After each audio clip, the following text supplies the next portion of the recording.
ಜೀವನದಾಗ ಒಮ್ಮೆ ದುಬೈಗೆ ಹೋಗ್ಬೇಕ್ರಿ.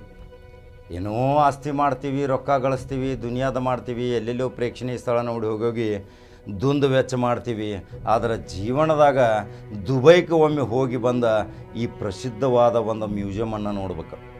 ಅದನ್ನು ಹೆಂಗೆ ಕಟ್ಟ್ಯಾರ ವಿಚಿತ್ರ ಅನಿಸ್ತೈತಿ. ಅದಕ್ಕೆ ಪಿಲ್ಲರ್ ಇಲ್ಲ, ಅದಕ್ಕೆ ಏನೂ ಯಾವುದೇ ಆಧಾರಗಳ ಕೆಳಗೆ ಇಲ್ಲ. ಆದರೆ ಹೆಂಗೆ ಚಮತ್ಕಾರದಿಂದ ಕಟ್ಟ್ಯಾರ್ರಿಪ್ಪ, ವಿಚಿತ್ರ ಅನಿಸ್ತೈತಿ.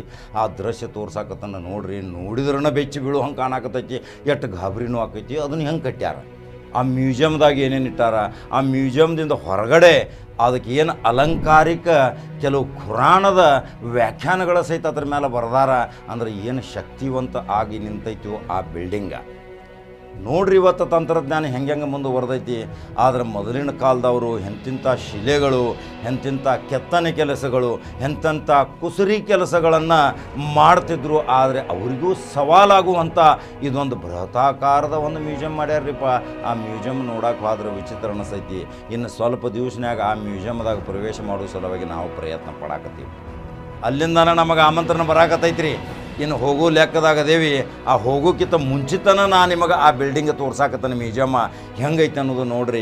ಯಾಕಂದ್ರೆ ಇವತ್ತು ಜಗತ್ತಿನಾಗ ಎಂತಿಂಥ ಅದ್ಭುತ ಕಟ್ಟಡಗಳು, ಅದ್ಭುತ ಶಕ್ತಿಗಳು, ಅದ್ಭುತ ವ್ಯಕ್ತಿಗಳು, ಅದ್ಭುತ ವಿಜ್ಞಾನಿಗಳು, ಯಾವ ರೀತಿ ಅದ್ಭುತ ಕಟ್ಟಡಗಳಿಂದ ಜಗತ್ತನ್ನು ಮನಸೆಳೆಯುವಂತೆ ಮಾಡುವಂಥ ಒಂದು ದುಬೈ ಸಾಕ್ಷಿ.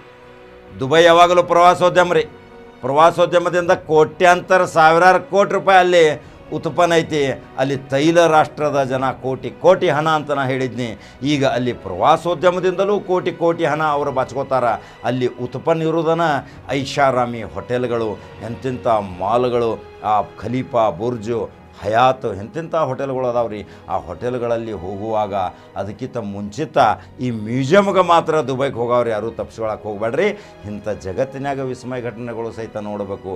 ಏನೈತಿ ರೀ ಜಗತ್ತಿನಾಗ, ತಿಂದು ಉಂಡು ಆರಾಮ್ ಹೋಗಿ ಬಿಡೋದಿರಲ್ಲ. ಆದ್ರೆ ನೋಡುವಂಥ ಸ್ಥಳಗಳದ ಮಾತ್ರ ನೋಡ್ಬೇಕಲ್ರಿ. ಯಾರಿಗೆ ಹಣಕಾಸಿನ ವ್ಯವಸ್ಥೆಯಲ್ಲಿ ಸುಸ್ಥಿತವಾಗಿ ಇರ್ತಾರ ಅವರು ಅಂಥ ಸ್ಥಳಕ್ಕೆ ಮೊದಲು ಭೇಟಿ ಕೊಟ್ಟ ಅಲ್ಲಿಯ ದೃಶ್ಯಗಳನ್ನ ತಂದು ಇನ್ನಿತರಿಗೆ ತೋರಿಸ್ಬೇಕು. ಅದೇ ಒಂದು ಪುಣ್ಯದ ಕೆಲಸ ಅಂತಾರ್ರಿ.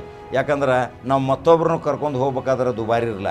ಆದರೆ ಈಗ ದುಬೈನೂ ಭಾಳ ದುಬಾರಿ ಆಗಿಲ್ಲ, ಹೋಗೋಬಾರ್ದು ಖರ್ಚು ಭಾಳ ಕಡಿಮೆ ಆಗೈತಿ. ಈಗ ವಿಮಾನಯಾನೂ ಕಡಿಮೆ ಖರ್ಚು ಐತಿ. ಅಲ್ಲಿ ಹೇಳ್ಕೊಳಕ್ಕೆ ಮಾಡೋಕ್ಕೂ ಒಂದು ಸ್ವಲ್ಪ ಕಡಿಮೆ ಖರ್ಚಿನಾಗ ಪ್ಯಾಕೇಜ್ಗಳದಾವ್ರಿ. 3 ರಾತ್ರಿ 3 ಹಗಲಿ ಹೋದ್ರೂ ಸಹಿತ ಅಲ್ಲಿಯ ನಮ್ಮ ಆನಿವಾಸಿ ಭಾರತೀಯರು ನಮಗೆ ಸ್ವಾಗತ ಮಾಡ್ತಾರೆ. ಅಲ್ಲಿಯೂ ಕನ್ನಡಿಗರದಾರ ಅನೇಕ. ಅಲ್ಲಿ ಈ ಮ್ಯೂಸಿಯಮ್ದಲ್ಲಿ ಸ್ವಾಗತ ಮಾಡೋಕ್ಕೂ ಸಹಿತ ಕನ್ನಡಿಗರದಾರ. ನೋಡ್ರಿ, ಆ ದೃಶ್ಯ ತೋರ್ಸಾಕತ್ತಾನೆ. ಆದರೆ ಜಗತ್ತಿನ ವಿಚಿತ್ರವಾದ ಈ ಬಿಲ್ಡಿಂಗ್, ಈ ಮ್ಯೂಸಿಯಂ ಜೀವನದಲ್ಲಿ ಒಮ್ಮೆ ನೋಡ್ಕೊಂಬರೋಣ್ರಿ ಸ್ನೇಹಿತರೆ. ನೀವೆಲ್ಲರೂ ಸಪೋರ್ಟ್ ಮಾಡಿದ್ರೆ ಈಗ ನಾವಂತೂ ನಮಗೆ ಆಮಂತ್ರಣ ಬರಾಕತ್ತೈತಿ, ಹೋಗು ತಯಾರಿದಾಗದೇವಿ. ಈಗ ನೀವು ಒಮ್ಮೆ ಹೋಗಿ ಬರ್ರಿ. ಅದನ್ನು ನೋಡಿದ ಮೇಲೆ ನಿಮ್ಗೆ ಗೊತ್ತಾಕೈತಿ ಆನಂದ ಮತ್ತು ಪರಮಾನಂದ ಹೆಂಗೆ ಪಿಲ್ಲರ್ ಇಲ್ದ ಕಟ್ಟ್ಯಾರ್ರಿಪ್ಪ. ಈ ಬಿಲ್ಡಿಂಗ್ದ ದೃಶ್ಯ ತೋರ್ಸಾಕತ್ತೀನಿ.